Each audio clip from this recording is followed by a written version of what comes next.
இந்த வருடம் என்ன வருடம் பிறக்க போகுது தமிழ் புத்தாண்டு? தமிழ் வருடங்கள் மொத்தம் 60. அதுல 40வது வருடத்தை குறிக்கக்கூடியதுதான் பராபவ வருடம். இந்த பராபவ வருடத்துடைய பிறப்பு அழிப்பது அப்படிங்கிறது தான் இந்த பராபவவுடைய வார்த்தைகள். இந்த வருடத்துடைய பிறப்பு நிறைய பிரச்சனைகளை ஃபேஸ் பண்ணாலும் ஆன்மீகம் சார்ந்த விஷயத்துல இந்த பராபவ வருடம்ல கெட்டது மட்டுமா கிடையாது, அழிக்கும் தன்மை அப்படின்றது இருந்தாலும் நல்லது நிறைய நடக்கும். அதாவது நம்ம தமிழ்நாட்டை வந்து பாத்தீங்கன்னா ஒரு புதுமுகம் ஆளும் அப்படின்றதும் இருக்கு. புதுமுகம்னா இந்த தமிழ் புத்தாண்டுல மேஷ ராசிக்காரர்களுக்கு என்னென்னலாம் சாதகமா இருக்க போகுது, எதுலெல்லாம் கவனமா இருக்கணும்? மேஷராசி அன்பர்கள் வந்து பாத்தீங்கன்னா இப்ப 7 நாட்டு சனியில இருக்காங்க. 7 நாட்டு சனியிலே இருந்தாலும் ரொம்ப இளம் வயசு மேஷராசி அன்பர்களுக்கு வாழ்க்கையில இப்பதான் முதல் ரவுண்டு சனி பகவான் வராரு அப்படின்னா கண்டிப்பா சில 6ஆம் மாசம் வரைக்கும் பெருசா வந்து ராகுனால நெகட்டிவ் கிடையாது. 6ஆம் மாசத்துக்கு அப்புறம் குருனோட பார்வை ராகு மேல இல்ல, குரு சண்டால யோகம் அப்படின்றது இல்ல. அப்ப ராகு தன்னிச்சையா செயல்பட ஆரம்பிப்பான். அப்ப எதுல கவனம் அப்படின்னா இப்ப இந்த வருடம் பிறக்கும் போது பாத்தீங்கன்னா செவ்வாய், சுக்கிரன், சனி மூவரும் இணைஞ்சு இருக்காங்க. இது ஒரு காம்பினேஷன் என்னன்னா பெண்கள் அதிகமாக நன்மைகள் அப்படின்னு சொல்லும் போது குரு பயிற்சி விசேஷத்தை ஏற்படுத்தி கொடுக்கும். குழந்தை இல்லாத தம்பதியர்கள் இருக்காங்கன்னா அந்த பெண்ணுக்கு சனின்னு சொல்லும் போதே நம்ம மைண்டுக்கு வர வேண்டியது யாருன்னா எல்ல தெய்வம், குலதெய்வம். இவங்களோட ஒரே சரணாகதி என்ன இருக்கணும் அப்படின்னு பாத்தீங்கன்னாக்கா குலதெய்வ வழிபாடு. இந்த குலதெய்வ வழிபாட மாதத்துல வரக்கூடிய இவங்க நட்சத்திரம் மேஷம்னு சொல்லும் போது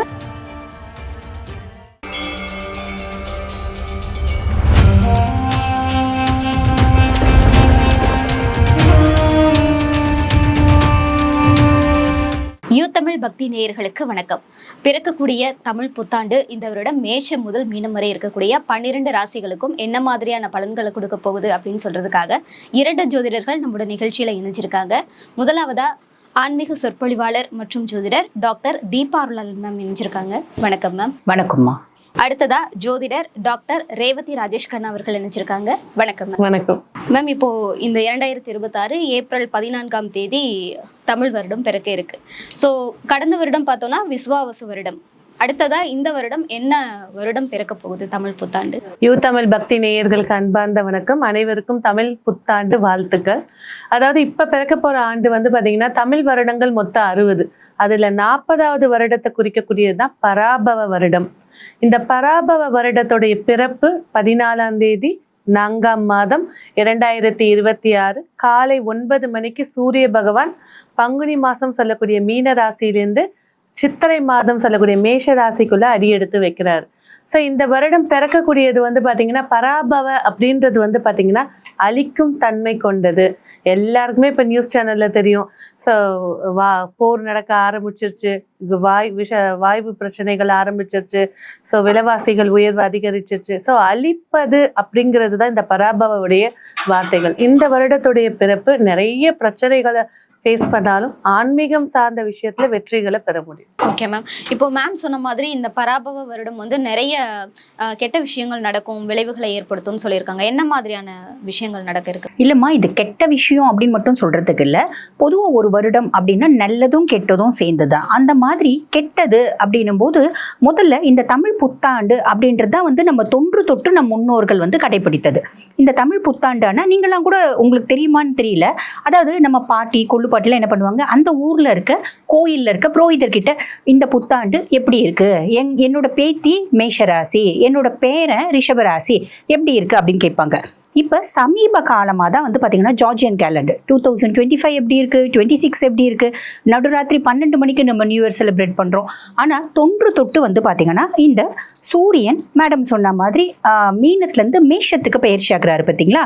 இந்த வருடம் ஏப்ரல் மாதம் 14ஆம் தேதி சில பஞ்சாங்கம் அவங்க சொன்ன மாதிரி 9, சில பஞ்சாங்கங்கள் 9:40க்கு பயிற்சி ஆகிறார்.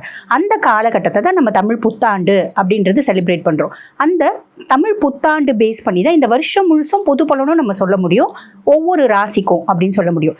இது ரொம்ப ஆப்டா இருக்குமா, ஏன்னா நம் முன்னோர்கள் பயன்படுத்துறது அப்படின்றதுனால நமக்கு ரொம்ப ஆப்டா இருக்கும். இதுல வந்து பாருங்க, இந்த பராபவ வருடம்ல கெட்டது மட்டுமா? கிடையாது. அழிக்கும் தன்மை அப்படின்றது இருந்தாலும் நல்லது நிறைய நடக்கும். அதாவது அழிக்கும் தன்மைனா யுத்தம் வரும். அதே மாதிரி மலை சார்ந்த பிரதேசங்களில் வந்து பார்த்திங்கன்னா நிலநடுக்கம் ஏற்படுறது, அதுக்கான வாய்ப்பு இருக்குது. அதே மாதிரி பார்த்திங்கன்னா இந்த மகர சங்கராந்தி புருஷனும் வந்து பார்த்திங்கன்னா கோமியதகத்தை வந்து அணிகலன்களை அணிஞ்சு வந்திருக்காரு. அப்போ இன்ஃபெக்ஷியஸ் டிசார்டர்ஸ் அப்படின்றது தலை தூக்கும். பசுப்பால் நாசம் அப்படின்றது இருக்கும். பியாண்ட் திஸ் நல்லது என்ன அப்படின்னா உலக நாடுகளில் இந்தியானோட மதிப்பு உயரும். அதே மாதிரி பார்த்தீங்கன்னா பெண்களுக்கு அப்படின்னு ஒரு அங்கீகாரம் கிடைக்கும். ஆல்ரெடியே ஆண்களுக்கு பெண்கள் சரிநிகர் சமமானதாக தான் கருதப்படுறாங்க. சமமாக தான் இருந்தாலும் இந்த காலகட்டம் பெண்களுடைய மதிப்பு, அந்தஸ்து, அவங்களுடைய வாழ்வாதாரம், படிப்பு எல்லாம் மேலோங்கும். இது ஒரு ப்ளஸ்ஸுங்களா. அதே மாதிரி பாருங்க, நான் தான் அம்பிகை, நான் தான் ஈசன் நிறைய பேர் தெரியுறாங்க பார்த்தீங்களா. நான் தான் அதாவது நாங்கள் வந்து அடியார்கள் அப்படின்னு சொன்னால் பிரச்சனை இல்லை, நான் தான் அம்பிகையே அப்படின்னு சொல்கிறவங்களுக்குலாம் பெரிய பிரச்சனை காத்திருக்கு அப்படின்னு சொல்லலாம்.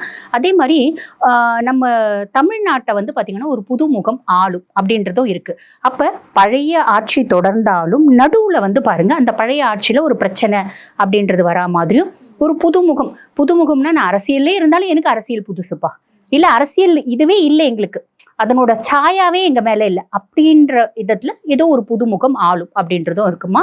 அதே மாதிரி நம்ம இந்த மெடிசன்ல வந்து பாத்தீங்கன்னா மாடர்ன் சிஸ்டமை விட ஆயுஷ் சிஸ்டம்னோட ஒரு மரியாதை அப்படின்றது மேலோங்கும். இந்த மாதிரி நிறைய நல்ல விஷயம் இருக்குமா. அதுக்கும் மேல காஞ்சி மகா பெரியவா சொல்லியிருக்காரு, எப்பெல்லாம் வந்து பாத்தீங்கன்னா வருடமே தப்பா வருதோ, பிரச்சனைகள் நிறைய வரும் அப்படின்ற மாதிரி ஒரு விஷயம் வருதோ, அப்ப நம்ம செய்ய வேண்டியது என்ன அப்படின்னா விஷ்ணு சஹஸ்ரநாமம் அப்படின்றது நம்ம பாராயணம் பண்ணும். ஆனால் ஒவ்வொருத்தருக்கும் இந்த காலகட்டத்தில் விஷ்ணு சஹஸ்ரநாமம் பாராயணம் பண்ணுறதுக்கு நேரம் இருக்கா? நேரம் இல்லை. அப்போ நம்ம என்ன பண்ணலாம் அப்படின்னா தினம்தோறும் மாலை நேரங்களில் விஷ்ணு சஹஸ்ரநாமம் நம்ம வீட்டில் வந்து பார்த்திங்கன்னா டேப் ரெக்கார்டரில் போட்டு வைக்கணும். இது உலக நன்மைக்காக அப்படின்னு சொல்லலாம். கண்டிப்பாக மேம் சொல்லும்போது ஒரு புதுமுகம் தான் ஆளப்போகுதுன்னு சொல்கிறாங்க. அப்படி பார்த்தோம்னா விஜய் தான் சினிமாவிலேருந்து டைரெக்டாக அரசியலுக்கு வர்றாரு. ஸோ அவருக்கு என்ன மாதிரியான சாதகங்கள் இருக்குது? ஸோ அவருக்குன்னு நம்ம பேசும்போது பார்த்தீங்கன்னா அவர் வந்து கடக லக்னங்க. ஸோ நிறைய மாற்றங்கள் இருக்குது. அவருடைய பங்களிப்பும் இந்த தேர்தலில் இருக்கலாம். ஸோ வெற்றி பெறுறது அப்படிங்கிறது வந்து பார்த்தீங்கன்னாக்கா இந்த வருடம் பிறக்கும் போதே ரிஷப லக்னத்தில் பிறக்குது. நீங்கள் சொன்ன அந்த விஜய்ன்னு சொல்லக்கூடியவர் வந்து பார்த்தீங்கன்னா கடக லக்னத்துக்கு பாதகஸ்தானத்தில் தான் இந்த லக்னம் அமைகிறதுனால வெற்றி அவரை பொறுத்த வரைக்கும் 40%. அவர் வந்து அங்கீகாரம், அவர் ஒரு அரசியல்வாதி அப்படின்னு சொல்லக்கூடிய ஒரு அங்கீகாரத்தை பெறுவார். அதுக்கு அடுத்த நிலையில வேணும்னா அவர் வெற்றி பெறத்துக்கு வாய்ப்புகள் இருக்கும். இப்ப ஆட்சி செஞ்சிட்டு இருக்கக்கூடிய வாரிசுங்களோ இல்ல அவங்களுடைய பரம்பரையில இன்னொரு முகமோ வெளி தெரியக்கூடிய வாய்ப்புகள் அதிகமா இருக்கும். மேம் அதுலயும் இந்த தமிழ் புத்தாண்டு அப்படின்ற போது பஞ்சாங்கம் வாசித்தல் அப்படின்னு ஒரு விஷயம் நடக்கும். அதை பத்தி கொஞ்சம் டீட்டெயிலா. கண்டிப்பா ஜோதிடர்களா இருந்தாலும் சரி, யார் வீட்டுல எல்லாம் பஞ்சாங்கம் வச்சிருக்காங்களோ, ஸோ எல்லாரும் வந்து பாத்தீங்கன்னா சரஸ்வதி பூஜை அப்ப குழந்தைங்களோட புக்ஸ் எல்லாம் எடுத்து வைப்பாங்க. இப்போ நாங்களாம் வந்து பார்த்தீங்கன்னா வருஷம் பிறந்துட்டாக்கா இன்னைக்கு நாங்கள் வந்து பஞ்சாங்கத்தை எடுத்து வச்சு தீபம் ஏற்றி வச்சு வழிபாடுகள் செஞ்சு பஞ்சாங்கம் வாசித்தல் அப்படிங்கிறது வாசிப்போம். எங்களோட ஸ்டூடெண்ட்ஸ்லாம் அந்த நேரத்துக்கு ஆன்லைனில் வருவாங்க, சில நேரில் வந்து பார்த்துட்டு போவாங்க. இந்த பஞ்சாங்கம் வாசித்தல் அப்படிங்கிறது வந்து பார்த்திங்கன்னா புது வருடம் பிறப்பப்போ புதிய பஞ்சாங்கம் உருவாகி கொடுக்கும். அது ஃபுல் அண்ட் ஃபுல் வந்து கால்குலேஷன் தான் பஞ்சாங்கம்ன்றது. அப்போ இந்த பஞ்சாங்கம் இந்த தமிழ் புத்தாண்டு 2026 எந்த முகூர்த்தத்தில் பிறக்குது அப்படிங்கிறத வந்து பார்த்தீங்கன்னா ஃபர்ஸ்ட் செவ்வாய்க்கிழமை, அடுத்தது வந்து பார்த்தீங்கன்னா துவாதசி திதி, மூன்றாவது வந்து பார்த்தீங்கன்னா சதய நட்சத்திரம், நான்காவது வந்து பார்த்தீங்கன்னா சுக்ல யோகம், ஐந்தாவது வந்து பார்த்தீங்கன்னா கௌளவ கரணம். இந்த பஞ்ச முகூர்த்தமும் கூடி அதே போல் ரிஷப லக்னத்தில் லக்னம் வந்து ரிஷப லக்னத்தில் இந்த வருடம் உதிக்குது. 2ஆம் இடம் சொல்லக்கூடிய மிதுனத்துல குரு பகவானும், 3ஆம் இடம் சொல்லக்கூடிய கடகத்துல எந்த பிளானட்டும் இல்லை. அதுக்கு அடுத்தது வந்து 4ஆம் இடம் சொல்லக்கூடிய இடத்துல சிம்மத்துல கேது பகவான், அதுக்கு அடுத்தது நேர் 7ன்னு சொல்லக்கூடிய லக்னத்துக்கு 10ஆம் இடத்துல ராகு பகவானும் புதன் பகவானும் அமர்ந்திருக்காங்க. அதுக்கு அடுத்து மீனத்துல பார்க்கும்போது பார்த்தீங்கன்னாக்கா சனி பகவான் செவ்வாய் பகவான் அமர்ந்திருக்காரு. ஸோ 12ஆம் இடம் சொல்லக்கூடிய மேஷத்துல சூரியனும் சுக்கிரனும் அமர்ந்திருக்காங்க. இந்த புதன் வந்து பார்த்தீங்கன்னா சில பஞ்சாங்கம் படி வித்தியாசம் ஏற்படும். சில பஞ்சாங்கத்துல வந்து பார்த்தீங்கன்னா மீனத்திலே புதன் இருப்பாரு, சிலதுல வந்து எட்ஜில் இருக்கிற மாதிரி காட்டி கொடுக்கும். ஸோ மொத்தத்தில் வந்து பார்த்தீங்கன்னா இந்த பஞ்சாங்கம், அதாவது ஒரு ஜோதிடர்னு இல்லை, ஒரு வீட்டிலே வந்து பார்த்தீங்கன்னா தினைக்கும் எழுந்தாலும் இந்த பஞ்ச முகூர்த்தத்தை யாரெல்லாம் படிக்கிறாங்களோ, ஜாதக ரீதியான பிரச்சனைகள் இருந்தாலும் அதை தீர்த்து வைக்கக்கூடியது இந்த பஞ்ச முகூர்த்தம். இந்த பஞ்ச முகூர்த்தத்தை அடிப்படையாக கொண்டது தான் தமிழ் வருடப்பிறப்பு. ஸோ இந்த வருடப்பிறப்பு வந்து நிறைய நிகழ்வுகள் இருக்கும். ஸோ லக்னத்துக்கு லாபஸ்தானத்தில் சனி பகவானுக்கு உழைப்பாளிகள் ஜெயிக்க போகிறாங்க, உழைப்புக்கேற்ற ஊதியங்களை ஏற்படுத்தி கொடுக்க போகுது. ஏன்னா கடந்த ஆண்டு வந்து பார்த்திங்கன்னா உழைப்புக்கேற்ற நிறைய பேர் வேலையை விட்டு போனாங்க, நிறைய திடீர் பிரச்சனைகளை ஃபேஸ் பண்ணாங்க. இந்த வருடம் விலைவாசி அதிகமாக இருந்தாலும், ஏன்னா இந்த வருடத்துடைய நவகிரகத்துடைய ராஜா அப்படின்னு பார்த்தீங்கன்னா குரு பகவான் தான். பிறக்கும் போதே தனஸ்தானத்தில் இருக்கு. பொருளாதார ரீதியான முன்னேற்றங்கள், மேம் சொன்ன மாதிரி இந்தியா வந்து பொருளாதார ரீதியான முன்னேற்றங்கள் அடைய போது ஒரு புதிய வளர்ச்சி ஏற்படுத்தி கொடுக்கும். ஸோ இந்த தமிழ் புத்தாண்டு என்ன மாதிரியான நிகழ்வுகள் எல்லாம் நிகழ இருக்கு அப்படின்றத சொல்லியிருக்கீங்க. அடுத்ததான் நம்ம மேஷம் முதல் மீனம் வரை இருக்கக்கூடிய ராசிகளுக்கு என்ன பலன் அப்படின்றத பார்க்கலாம்.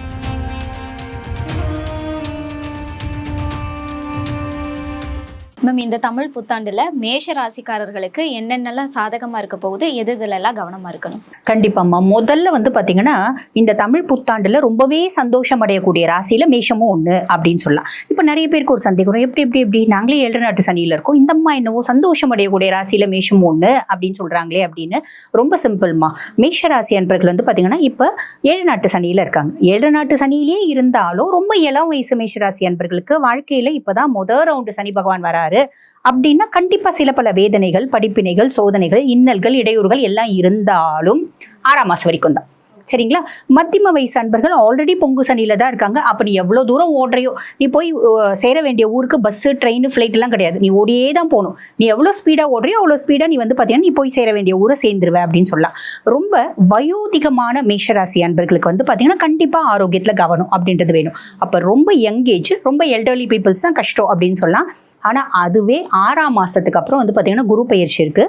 குரு பகவான் மிதுனத்துல இருந்து கடகத்துக்கு பெயர்ச்சியாகி உச்சம் பெற்று அமர்றார். அவர் உச்சம் பெற்று அமர்றது 2வது, அவருடைய உச்ச பார்வை 9ஆம் பார்வை சனி மேல படியுது.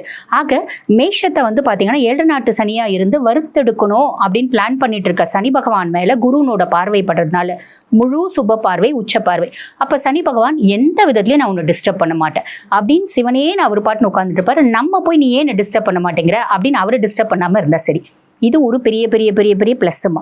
அதுக்கப்புறம் ராகு 11ஆம் பாவம். இந்த 11ஆம் பாவம் ராகு அப்படின்றது மேஷராசி அன்பர்கள் என்ன தொழில் செய்யறாங்க அப்படின்னாலும், what ever job you are doing, நீ வேலை செஞ்சாலும் சரி, ஒரு கன்சர்ன் வச்சு நடத்தினாலும் சரி, நீ எந்த அளவுக்கு ஹார்ட் ஒர்க் பண்றியோ, ராகுவை பொறுத்த வரைக்கும் நீ ஹார்ட் ஒர்க் பண்ணாதான் நான் கொடுப்பேன் அப்படின்றதுலாம் கிடையாது. நீ உழைமா சாமி, நான் உனக்கான இதை வந்து 100 ரூபாய்க்கு வேலை செய், நான் வந்து 1000 ரூபாய் வருமானம் கொடுக்குறேன் அப்படின்ற ஒரு விஷயம். 6ஆம் மாசம் வரைக்கும் பெருசா வந்து ராகுனால நெகட்டிவ் கிடையாது. 6ஆம் மாசத்துக்கு அப்புறம் குருனோட பார்வை ராகு மேல இல்ல, குரு சண்டால யோகம் அப்படின்றது இல்ல. அப்ப ராகு தன்னிச்சையா செயல்பட ஆரம்பிப்பான். அப்ப எதுல கவனம் அப்படின்னா இந்த ஆன்லைன்ல ரம்மி விளையாடுறது, ஃப்ரெண்ட்ஸை வச்சு ஒரு ஆன்லைன்ல ட்ரேடிங் பண்றது, இதெல்லாம் கொஞ்சம் கவனம் அப்படின்றது இருக்கணும். மூத்த சகோதர சகோதரிகள் வெளிநாட்டுக்கு போறதுக்கான வாய்ப்புலாம் இருக்கு 12ஆம் மாசம் வரைக்கும். இருந்தாலும் மூத்த சகோதர சகோதரிகளுடைய ஆரோக்கியத்துல கவனம் அப்படின்றது வேணும். இவங்களுக்கும் அவங்களுக்குமான உறவு முறையில கவனம் அப்படின்றது வேணும். ரொம்ப சிம்பிள். இந்த மாதிரி சின்ன சின்ன விஷயத்துல நம்ம காஷியஸா இருந்தா போதுமானது. எனக்கும் என் குழந்தைங்களுக்குமான இடைவெளி தள்ளியே தாங்க இருக்கு. இன்னும் திருப்பி முதல் மாதிரி பரஸ்பர உறவுமுறை, ரொம்ப அந்யோன்யமான பாசம் அதெல்லாம் இல்லை அப்படின்னா அது தொடருமா 12ஆம் மாசம் வரைக்கும். இந்த 12ஆம் மாசம் வரைக்கும் ராகுனால சில விஷயங்கள் கொஞ்சம் எச்சரிக்கையா இருக்கணும். 6-12 வரைக்கும். அதே மாதிரி கேத்து வந்து 5ஆம் பாவம் அப்படின்றதுனால குழந்தைங்களுக்கும் இவங்களுக்குமான கேப் இருக்கும். பெருசா குழந்தைங்க கூடவே இருந்தாலும் தாமரை இலையில தண்ணி மாதிரி லோட்டஸ் எஃபெக்ட் மாதிரி தான் இருப்பாங்க பிள்ளைங்க. பூர்வீக சொத்து பத்து வீடு வாசல்லாம் இருக்கு அப்படின்னா 6ஆம் மாசத்துக்கு அப்புறம் அதை கொஞ்சம் நம்ம போய் பார்க்கணும். எங்களது பூர்வீகத்துல சொத்து இருக்குங்க, நாங்க போய் பார்க்கறதே இல்லை, நாங்க கவனிப்பாரின்றி எங்க சொத்து இருக்கு அப்படின்னா அதுல கொஞ்சம் கவனம் தேவை. ஏன்னா இப்ப வந்து பாருங்கம்மா, சமுதாயத்துல எந்த சொத்து பராமரிப்பு இல்லாம இருக்கோ அதை ட்ராப் பண்றதுக்கே ஒரு கூட்டம் அலையுது. அந்த கூட்டத்துக்கு வந்து பாருங்க, பெரிய லெவல்ல அரசியல் கட்சி செல்வாக்கு இல்லைனாலும் சின்ன அளவிலாவது இருக்கு. அப்போ ரொம்ப கஷ்டப்பட்டு வாங்கின சொத்தை இழக்கிறதுக்கான வழியும் வாய்ப்பும் உண்டு இந்த மாதிரி பர்சனாலிட்டி ஸ்ட்ராப் பண்ணுறதுனால. அதே மாதிரி பார்த்தீங்கன்னா குழந்தைகளோட ஆரோக்கியத்தில் கவனம் அப்படின்றத வச்சுக்கணும். 6ஆம் மாதத்துக்கு அப்புறம் குரு பகவான் அது வரைக்கும் 3ஆம் பாவத்தில் இருப்பார். என்னுடைய முயற்சி, நான் எந்த அளவுக்கு முயற்சி பண்ணுறனோ அந்த அளவுக்கு சக்ஸஸ் ஆவேன், அதில் டவுட் கிடையாது. 6ஆம் மாதத்துக்கு அப்புறம் சுககுரு. நிறைய மேஷராசி என்பர்கள் வீடு கட்டுவாங்க. ஓகேங்களா. ஒரு கார் வாங்குவாங்க, இது வரைக்கும் எங்களுக்கு பைக்கே இல்லைங்க, பைக் வாங்குவாங்க. இவங்களோட கம்ஃபர்ட் அப்படின்றது அதிகமாகும். அதே மாதிரி அம்மாவுக்கு ஹெல்த் இஷ்யூஸ் ஏதாவது இருக்குது அப்படின்னா அந்த ஹெல்த் இஷ்யூஸ்லேயே ஒரு நல்ல முன்னேற்றம் அப்படின்றது இருக்கும். அதே மாதிரி பாருங்கம்மா, அம்மாக்கும் இவங்களுக்குமான உறவு முறை நல்லா இருக்கும். இவ்வளோ நாள் எங்கள் அம்மா பெருசாக எனக்கு சப்போர்ட்டே கிடையாதுங்க, இருந்தாலும் இந்த காலகட்டம் அவங்க ரொம்ப சப்போர்ட்டிவாக இருப்பாங்க. ஸோ இந்த மாதிரி நிறைய நல்ல விஷயம் வந்து பார்த்தீங்கன்னா மேஷராசி அன்பர்களுக்கு நடக்க இருக்கு. அதுக்கும் மேலே அவரோட பார்வை 8, 10, 12 பார்க்குறார். குருனோட பார்வை 5, 7, 9. அது இவங்களுக்கு என்ன பாவத்தில் விழுது அப்படின்னா 8, 10, 12. இவங்க பூர்வீக சொத்து பற்றி ஏதாவது இருக்கு அப்படின்னா போய் கவனிக்கிறாங்க அப்படின்னா யாராலையும் அதை ட்ராப் பண்ண முடியாது. அந்த பூர்வீக சொத்து பத்து கையை விட்டு போகிறதுக்கான வழியும் வாய்ப்பும் கிடையாது, போய் கவனிக்கணும். அதே மாதிரி ஹிடன் ரிலேஷன்ஷிப்ஸ் ஏதாவது இருக்குது, ஹிடன் சீக்ரஸிஸ் ஏதாவது இருக்குது, என்னம்மா எங்களை போய் சொல்கிறீங்களே, எங்களுக்கு ஏது ஹிடன் ரிலேஷன்ஷிப்ஸ் இருக்கப்பட்டவங்களுக்கு அந்த வரிகள் இருக்குது அப்படின்னா நடுவில் கொஞ்சம் காலமாக வந்து பாருங்கள் அது வெளியே தெரிகிற மாதிரி சூழ்நிலை அப்படின்றது வந்துச்சு. இப்போ அது மாதிரி ஒரு சூழ்நிலை அப்படின்றது இருக்காது. வேலை செய்கிற இடத்துல இவங்க எந்த அளவுக்கு ஹார்ட் ஒர்க் பண்ணுறாங்களோ அந்த அளவுக்கு சக்ஸஸ் அப்படின்றது இருக்கும். சுப விரயம் அப்படின்றது சாலிடாக நடக்குமா. ஆக 7 நாட்டு சனி ஆரம்பிச்சதுலேருந்து ஏகப்பட்ட ப்ரெஷர்ஸை அனுபவிச்ச மேஷத்துக்கு இந்த ஒரு வருஷம் ரொம்ப ஃப்ரீயாக இருக்கும், ரொம்ப ரிலாக்ஸ்டாக இருக்கும். ஹார்ட் ஒர்க் பண்ணுற அப்படின்னா டெஸ்டினி அடைஞ்சிக்கலாம். இப்போ மேஷ ராசிக்காரர்களுக்கு பொதுவான பலன்கள் எல்லாமே மேம் சொன்னாங்க. குறிப்பா மேஷ ராசி பெண்களுக்கு என்ன மாதிரியான பலன்கள் ஏற்பட போகுது? மேஷ ராசி பெண்கள், காலபுருஷனுக்கு முதல் ராசின்னு சொல்லக்கூடியது மேஷம். அதோட அதிபதி யாருன்னா செவ்வாய் பகவான். ஸோ இந்த வருடம் பிறக்கும் போது முகூர்த்தப்படி பார்த்தீங்கன்னா செவ்வாய் பகவான் 12ஆம் இடத்துல இருக்காரு. அப்போ பெண்கள் அப்படின்னு எடுக்கும்போது நவகிரகத்தில் சுக்கிரனை தான் மையப்படுத்தி எடுப்பாங்க. இப்போ இந்த வருடம் பிறக்கும் போது பார்த்தீங்கன்னா செவ்வாய், சுக்கிரன், சனி மூவரும் இணைஞ்சு இருக்காங்க. இது ஒரு காம்பினேஷன் என்னன்னா, பெண்கள் அதிகமாக வெளிநாடு, வெளி மாநிலம் பயணிக்க போறாங்க. அது யாத்திரையாக இருந்தாலும் சரி, பிஸ்னஸாக இருந்தாலும் சரி, சேமிப்பை அதிகரித்து கொடுக்க போகுது. அதாவது 7.5 நாட்டு சனின்னு சொல்லக்கூடியது சந்திரனுக்கு தானே தவிர, மேஷ லக்னம் பேசும்போது 1ஆம் அதிபதியும் 10ஆம் அதிபதியும் 7ஆம் அதிபதியும் இணைகிறது ஒரு யோகம். கண்டிப்பாக இந்த 90s கிட்ஸாக இருக்கட்டும், 2K கிட்ஸாக இருக்கட்டும், பெண்களுக்கு கெட்டி மேல சத்தம் ஏற்படுத்தி கொடுக்க போகுது. ஸோ என்னோட திறமைய யாருமே புரிஞ்சிக்கல, என்னை படிக்காதன்னு சொல்றாங்க, வேலைக்கு போகாதன்னு சொல்றாங்க, வீட்டுக்குள்ளே ஹாரஸ்மெண்ட் பண்ணி வச்சிருக்கேன். ஏன்னா உடனே என்ன சொல்லுவாங்கன்னா, மேஷ ராசி பிடிவாத ராசி, சொல் பேச்சு கேட்காது, இவங்களெல்லாம் அடக்க முடியாது அப்படின்னு ஒரு மைண்ட் செட் வச்சிருப்பாங்க. ஆனா இந்த மேஷ ராசி மாதிரி தன்மைத்தனம், அதாவது அவங்க வந்து எந்த இடத்துலையுமே வந்து ஜட்ஜ்மெண்ட்டும் சரி, ஒரு மேனேஜ்மெண்ட்டாக இருந்தாலும் சரி, சூப்பராக பண்ணக்கூடியவங்க மேஷ ராசி. இந்த மேஷ ராசி பெண்களுக்கு இந்த வருடம் நல்ல ஒரு எதிர்காலத்தை ஏற்படுத்தி கொடுக்க போகுது. சரி, எதில் கவனமாக இருக்கணும் அப்படின்னு ஒரு கேள்வி இருக்குது. ஸோ இந்த ஜாதக ரீதியாக வந்து பார்த்தீங்கன்னாக்கா கிரக சேர்க்கையில் புதன் பகவானும் இணைகிறார். ஸோ மேஷம் பேசும்போது 6ஆம் அதிபதி அவர் தான், 3ஆம் அதிபதியும் அவர் தான். ஸோ இது 12ஆம் இடம் சொல்லும் போது பார்த்தீங்கன்னாக்கா கம்யூனிகேஷன். இப்போ உள்ள பெண்கள் கையில் ஃபோன் இல்லாமல் ஒரு நிமிஷம் கூட, கரண்டி கூட இப்போ மறந்துட்டாங்க, ஆனால் ஃபோன் இல்லாமல் இருக்கிறதுல. ஸோ தேவையில்லாத விஷயங்களில் மாட்டிக்கிறது. இப்போ சாதாரணமாக இப்போ நார்மலாக அவங்க ஃபோட்டோ போடலனாலும் இப்போ ஏஐன்னு ஒன்று வந்துருச்சு, அவங்க இல்லைனாலும் அவங்கள மையப்படுத்தி. ஸோ இந்த மாதிரி தேவையில்லாத வதந்திகளில் மாட்டிக்க போகிறாங்க. ரெண்டாவது ஆரோக்கியம் பேசும்போது பார்த்தீங்கன்னா அடிவயிறு. அடிவயிறுன்னு சொல்லும் போது பார்த்தீங்கன்னாக்கா பெல்ட் போடக்கூடிய இடம், பேங்க்ரியாஸ், கிட்னி, பேக் போனோடைய எட்ஜு, உட்கார்ந்து எந்திரிக்கிறது பெரிய கஷ்டத்தை ஏற்படுத்தி கொடுக்கும். நரம்பு மண்டலங்கள் இதை சார்ந்த விஷயங்கள்ல அதுலேயும் வந்து இந்த பெண்கள் வந்து ஒரு 50+ இருக்காங்க அப்படின்னாக்கா கம்பல்சரியா அவங்களுக்கு பெர்லைஸ், அந்த ஏஜோட நர்வ்ஸ்னை செக் பண்ணி வச்சுக்கிறது சிறப்பு. இல்லைன்னா பெர்லைஸ் சார்ந்த விஷயங்களை ஃபேஸ் பண்ணுவாங்க. இதோட சிம்டம்ஸ் எப்படி ஆரம்பிக்குன்னா, ஃபர்ஸ்ட் காது கேட்கலன்னு சொல்லுவாங்க. என்ன இங்கேருந்து கத்துற உனக்கு கேட்கலையா? இல்லை எனக்கு விழலை, அப்போ இந்த விஷயம் ஆரம்பிக்குதுன்னு அர்த்தம். ஸோ ஒரு ஜென்ரல் செக்கப் எடுத்துக்க. ஏன்னா சனி வந்து யோகாதிபதி தான், 10ஆம் அதிபதி தான், ஆனால் அவரே பாதகாதிபதி. இதில் இன்னொரு விஷயம் என்னன்னாக்கா, எல்லாருமே ராகுக்கு பலன் சொல்லும் போது ராகு வந்து அடுத்து பின்னோக்கி போகிற ராசியை தான் பார்க்கும் அப்படின்னு சொல்லுவோம். ராகுன்றது பின்னோக்கி செல்லக்கூடிய கிரகம். அப்போ இந்த கும்பத்தில் இருக்கிற ராகு திரும்பி நின்று மீனத்தில் இருக்கிற லக்னாதிபதியையும் சனியையும் தான் பார்ப்போம். ஸோ நிறைய இடங்கள்ல தேவையில்லாத கமிட்மெண்ட்ல மாட்டிக்கிறது. லோன் போட்டுருங்க, நம்ம பண்ணிடலாம், செஞ்சிடலாம், கையெழுத்து போட்டதுக்கு அப்புறம் அதை அடைக்க முடியாம அவஸ்தப்படக்கூடியதும் இந்த மேஷராசி தான். நன்மைகள் அப்படின்னு சொல்லும் போது குரு பயிற்சி விசேஷத்தை ஏற்படுத்தி கொடுக்கும். குழந்தை இல்லாத தம்பதியர்கள் இருக்காங்கன்னா அந்த பெண்ணுக்கு வந்து கர்ப்பவாசல்ல என்ன பிரச்சனை, ஏன்னா 8ஆம் இடத்தை குரு பார்க்க போகுது. ஸோ பூர்வீக சொத்து ஏற்படுத்தி கொடுக்கும். அதே போல் கர்ப்பவாசல்ல என்ன பிரச்சனை, ஒரு ஏதாவது பிசிஓடியா, அது என்னன்ற ஒரு தீர்வை ஏற்படுத்தி கொடுக்கும். அதே போல் 12ஆம் அதிபதி குரு 4ல் வராரு, 10ஆம் அதிபதி பாதகாதிபதி சனி 12க்கு போறார். இந்த தொடர்பு மறைமுகமாக பிரம்மஹத்தி தோஷத்தை ஏற்படுத்தி கொடுக்கும். ஸோ இவங்க பூர்வீகத்துல ஒரு பெண் சாபமோ ஒரு குழந்தை சாபமோ அப்படி இருக்குன்னா அந்த பூவாடக்காரின்னு கும்பிடுவாங்க, அதை வழிபாடு எடுத்து பண்ணணும். இந்த 10 வயசுக்குள்ள கன்னி பெண்களோ ஆண்களோ இறந்துட்டாங்கன்னா கிணத்தடியில வச்சு கும்பிடுவாங்க, அதை கரெக்டாக செயல் பண்ணணும். சனின்னு சொல்லும் போதே நம்ம மைண்டுக்கு வர வேண்டியது யாருன்னா எல்லை தெய்வம், குலதெய்வம்.